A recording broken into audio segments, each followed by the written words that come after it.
인간이 어떻게 하나님을 알아서 하나님 앞에 나아갈 수 있을까요? 이것은 오직 하나님께서 우리에게 보내주신 하나님의 아들 예수님을 통해서만 가능합니다.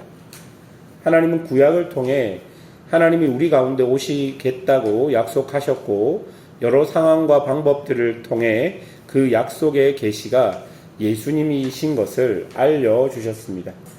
그 후에 신약에 와서 구약의 모든 약속이 예수님을 통해 성취된 것을 우리는 알 수 있습니다. 여러분, 이것이 성경의 핵심이자 계시의 핵심입니다. 즉, 성경의 계시는 오직 예수님께로만 기결되는 것이죠. 이제 예수님은 자신의 삶을 통해 하나님 아버지를 정확하게 우리에게 보여주셨습니다. 하나님 아버지께서 얼마나 자비롭고 인자하신지, 얼마나 인간을 사랑하시는지 예수는 자신의 삶과 십자가의 죽음, 그리고 곳곳을 통해 하나님을 알려주셨던 것이지요. 그러면서 예수님은 그 아버지께서 마지막에 아들 예수를 통해 완성할 하나님의 나라와 그에 대한 약속도 우리에게 알려주셨습니다. 그런 약속의 핵심은 예수님이 재림하는 것이고, 그때 우리가 예수님과 함께 영원토록 왕노릇 한다는 것입니다. 그래서 우리는 지금도 교회로 함께 모여 그 약속의 성취를 기다리고 있는 것입니다. 이 약속은 구약의 약속이 예수님을 통해 성취되었던 것처럼 반드시 하나님이 지정하신 그날 예수님을 통해 성취될 것입니다. 그런데 이런 약속을 믿고 사는 우리들을 계속 유혹하는 영적 세력들이 있습니다. 이 악한 세력들은 어떤 방법을 사용해서라도 우리와 하나님의 관계를 단절시켜서 우리가 하나님의 약속을 믿지 못하도록 만들려고 하는 것이죠. 오늘 본문 9절을 보시면 예수님의 제자 요한은 하나님의 말씀과 예수를 증언함으로 반모섬에 유배되어 갇혀있는 현실을 보여줍니다. 이것은 핍박과 박해가 현재 로마에 있는 모든 교회에게 주어졌다는 것을 의미합니다. 이런 고난이 오면 사람들의 믿음은 흔들릴 수밖에 없습니다. 왜냐하면 지금 당장 하나님의 도우심보다 로마 제국의 힘이 더 크고 센 것처럼 보이기 때문입니다. 예수님의 제자 중 마지막으로 남은 요한이 유배당한 것이 그 시대의 교회에게 얼마나 큰 고난이고 충격이었을까요? 그리고 그것이 사람들에게 얼마나 큰 의심의 단초가 되었을까요? 혹자는 예수님을 향해 예수는 하늘에서 자신의 마지막 남은 제자 하나 지키지 못하는 분이다 라고 생각하는 사람들도 있었을 것입니다. 그런데 여러분, 오늘 본문에 나온 요한의 상황을 보십시오. 고난 속에 유배를 당했지만 마치 10절을 보면 예수님께서 하나님 나라의 일을 알려주기 위해 따로 부르신 듯한 느낌을 보이기도 하는 것입니다. 여러분 10절 보세요.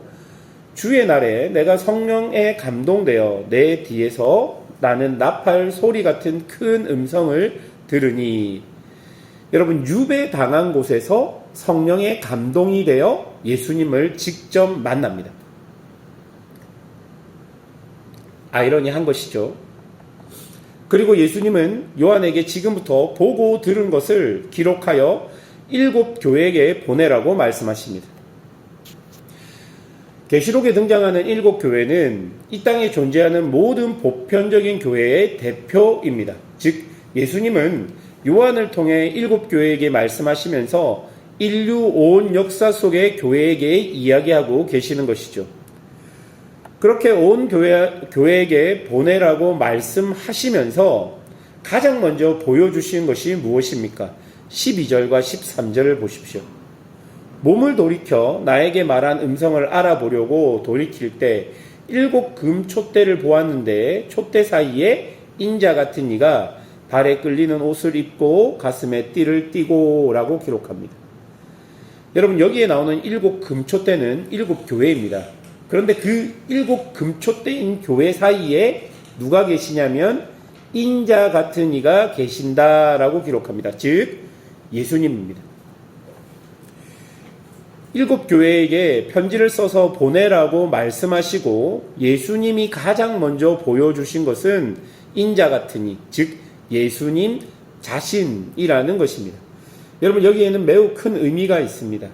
이것은 어떤 상황과 환경에서도 예수님이 가장 중요하다는 의미이자 예수님이 지금 교회가 당하고 있는 모든 위기와 어려움의 해결책이라는 말을 포함하고 있는 모습입니다. 여러분, 예수님이 지금 어디 계십니까? 7금초대 사이에 계십니다. 즉 예수님은 지금 고난받는 교회와 함께 계시는 것입니다. 사람들은 고난을 하나님의 부재로 인하여 오는 것이라고 생각합니다. 하지만 오늘 7금초대 사이에 계신 예수님을 통해서 고난은 하나님과 내가 동행하든 동행하지 않든 내게 찾아올 수 있다는 것을 보여주는 것이고, 고난을 당하는 교회에 하나님이 부재한 것이 아니라 고난을 당하는 교회에도 하나님께서 함께하고 계시는 것을 본문을 통해 우리에게 보여주고 있는 것입니다. 또한 여러분, 이 말은 고난이 있든 없든 교회와 성도가 오직 붙잡고 나아가야 할 분이 예수님이라는 것을 우리에게 이야기해 주는 것입니다. 이런 예수님을 묘사한 구절들을 한번 보십시오. 14절에 보면 불꽃 같은 눈으로 당신의 백성들을 바라보고 계시는 예수님의 모습을 볼 수 있고, 풀무불에 단련된 빛난 주석 같은 발과 많은 물소리와 같은 음성, 권위를 나타내는 오른손에 7교회 지도자를 붙잡고 있고 입에서는 좌우 날성검이 나오는 모습으로 묘사되고 있습니다. 여러분, 이런 예수님의 모습은 어떤 모습입니까? 아무도 대적할 수 없는 모습. 아무리 로마가 강력해도 우리 예수님 앞에서는 아무것도 아닌 것과 같은 존재인 것을 예수님의 묘사를 통해 우리에게 보여주고 있는 것이죠. 그렇게 위대하시고 그렇게 엄청난 분 오른손에 7교회 지도자들을 상징하는 그것을 붙잡고 계시는 것입니다. 그러니 이 땅에서 교회는 어떻게 살아야 하겠습니까? 여러분, 이런 예수님을 바라보고 이런 예수님과 동행함을 인식하고 용기 내어서 주눅들지 않고 살아가야 하는 것이 교회가 이 땅을 살아가는 모습이 되어야 하는 것이죠. 그런데 사단의 유혹 때문에 우리는 이런 예수님을 바라보기보다는 상황과 현실이 더 크게 보일 수밖에 없는 것이 우리의 현실일 것입니다. 여러분, 현실을 보지 말라는 것이 아니라 현실을 정확하게 직시하되 그 현실 가운데 있는 하나님을 믿음의 눈으로 바라보라는 것입니다. 예수님과 함께 있다고 우리의 고난이 끝나는 것은 아닙니다. 우리의 현실이 바뀌는 것이 아닙니다. 그러나 예수님과 함께 있음을 내가 진실로 믿으면 그런 고난 같은 현실 속에서 내가 견딜 수 있는 힘이 나에게 생기는 것이죠. 그런 예수님과 동행하면 그 예수님이 나를 변화시켜서 어떤 상황과 환경 속에서도 이겨낼 수 있는 은혜와 힘을 나에게 주시는 것이죠. 지금 우리의 삶에서 적용하여 현실 속에서 어떻게 예수님을 바라볼 수 있겠습니까? 여러분의 현실 속에서 예수님을 바라보는 것이 무엇입니까? 바로 하나님이 여러분에게 주신 그 말씀인 것이죠. 여러분이 살아가는 삶에서 말씀을 붙들고 사는 것이 예수님을 붙들고 사는 것입니다. 말씀을 믿고 사는 것이 예수님을 믿고 사는 것입니다. 예수님이 어떻게 살아가셨는지를 말씀을 통해 보고 그의 삶을 본받아 살아가는 것이 예수님을 바라보고 따라가고 믿으며 살아가는 것입니다. 그래서 우리의 삶에 무엇이 있어야 합니까? 하나님의 말씀이 존재해야 하는 것이죠. 세상은 흔들려도 말씀은 변하지 않는다고 성경 말씀이 우리에게 알려줍니다. 그리고 성경 말씀은 계속해서 아들 예수를 통해 우리에게 하나님을 만날 수 있다라고 말씀하십니다. 요한복음은 말씀이 육신이 되어 오신 것이 예수라고 이야기할 정도로 하나님의 말씀의 귀함과 소중함과 능력됨을 우리에게 알려줍니다.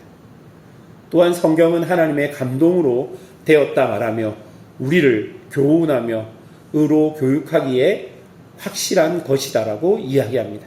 또한 성경은 살았고 운동력이 있다라고 말씀하십니다.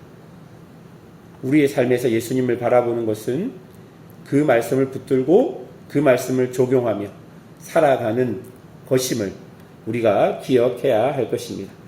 그렇게 살아가시다 보면 어느 순간 내가 세상과 나는 간 곳 없이 세상 안에서도 예수를 붙들고 살아갈 수 있는 습관과 그리고 능력과 믿음들이 생기게 될 것입니다.